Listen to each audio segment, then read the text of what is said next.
This isn't one of those channels where we ship, you know, brand new grills for every shoot. But, you sure? Yeah, but look at that. Every now and again we get a little love, you know what I'm saying?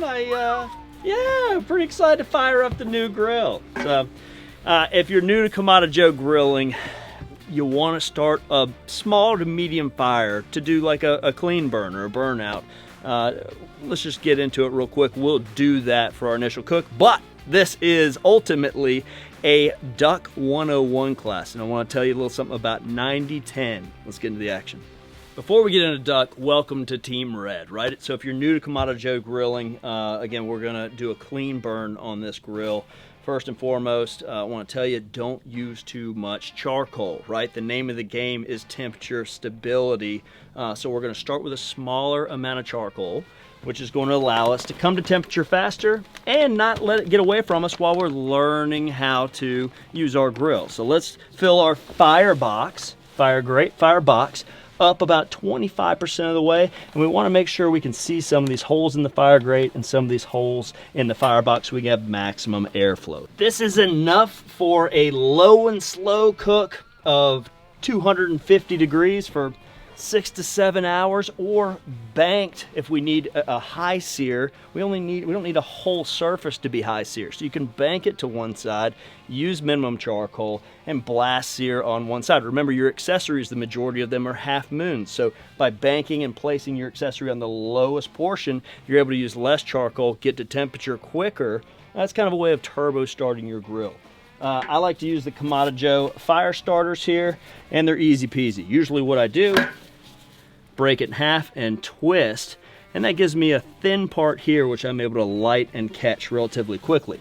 Now I'll put it on top just to start it, and then I'll put it in a little cave on the bottom and give it access to grow. Let's go ahead and arrange our charcoal pile. This is part of it. This is part of the experience of cooking with live fire, interacting with the flame. It's a beautiful thing. Notice I like to wear gloves. If you don't like handling the charcoal, you can use the ash tool quite a bit. But I like interacting and getting my hands in there. Heat rises, so we're going to give it access to the fuel source, making sure that we've got good oxygen flow. Our dome is completely up for the next 10 minutes. Let's look down at the draft door and open that up, again in the light of maximum airflow. Then you've got your ash drawer here, which, since this is brand new, it's just got a couple of little things. No problem. Ash drawer is completely cleaned out. Draft door on the bottom is completely open. We've got maximum airflow. Now, oftentimes I'll cook some sausage or something after about 30 minutes, and then I'll crank it up and just get up to 500-600 degrees and burn it clean. But today's recipe is duck, and we're going to be using the soapstone. So a Kamado Joe soapstone in the Kamado Joe Classic. Let me show you how I like to set that up. Charcoal's engaged. It's been burning for about 20 to 30 minutes. The firebox is completely burned out and clean. Let's close the dome, open the control tower all the way, and just let that heat fully burn off the dome, and then our grill is seasoned. All right, so once we've done that, we're gonna jump into starting to warm up our soapstone. Notice we've still got all the charcoal banked to one side. I'm gonna place a grill grate here and the soapstone directly on top, just to support. It's not necessary, but I do like to give this stone a little bit more support. Now the stone is cold. This is the 90-10 that I was telling you about, okay? So when we cook duck breast, we want to cook it 90% of the time skin side, 10% meat side. Some people do 80-20. I like 90-10 to ensure that we get a nice rendered skin and then a good sear on the meat. So when dealing with farm-raised duck, you're going to have a lot more fat content than, say, a wild duck. And, look at that.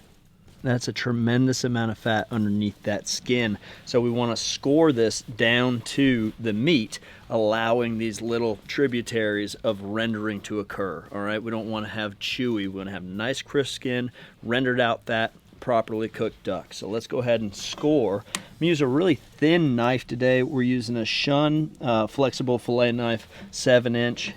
For seasoning, we've chosen Lane's salt and pepper 50/50. Let's keep it simple today, salt and pepper. Now our soapstone is still cool to the touch. Let's go ahead and oil it just a touch. And that's going to help clean this soapstone for the initial use, as well as promote some heat distribution for even cooking. Remember, 90-10, so 90% of this cook will occur fat cap side down. I call it fat cap, the skin and all the fat. A little salt and pepper on each side, and the rendering will start to happen slowly. If we sear duck in a hot pan, start in a hot pan, you're gonna lock in that crust without fully rendering it out, and it's gonna be chewy duck. No good. 90-10, 90% skin side down, flip it for the rest of the time, 10%. Okay, we're gunning for an internal temperature of 135 to 140. It's been about 2 minutes since we put the duck on the soapstone, and I'm beginning to hear a little bit of sizzle. You can't see it yet, but have a listen. And I'll lift it up just so we can see what's going on. It won't be much. That's what we want. No caramelization.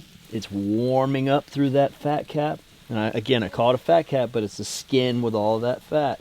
Now it's really cold out here up in the mountains, so I'm going to drop this lid just a little bit, and that's going to help us lock in some of that natural lump charcoal flavor, as well as slightly speed up this process. If it's 100 degrees Fahrenheit outside, I would primarily do a lid up, close the dome a little bit just to get that natural lump charcoal flavor, but don't let it sit too long, and don't let it run too hot, right? We need to kind of feather that temperature a little bit so we get that full rendering and the crispy skin. Grill temp sitting at about 450 right now. Look at that great bubbling rendering is occurring. And normally I don't peek, but I want to show you kind of what's going on here and where we're at as far as caramelization. If it sticks, leave it alone, but soapstone is great for non-stick. Not a whole lot of caramelization yet. There's still a lot of fat to render, but we're not cooking that meat because we have all that insulation property down rendering right now. So that's another reason I like to have lid up for the majority of this cook. Though we have the lid up, I'm gonna close this draft door down just a little bit just to stifle airflow. And again, that's that part of that feathering that I'm talking about. We want to be around that 400 degree mark. So let's go ahead and make a sauce real quick. We don't need a sauce, but I kind of want a sauce. I put something super simple together for us today. A little bit of honey, a little bit of lime, and a little bit of chipotle. So that's a honey lime chipotle sauce, and you don't need much. This could even go on the side if you wanted it to.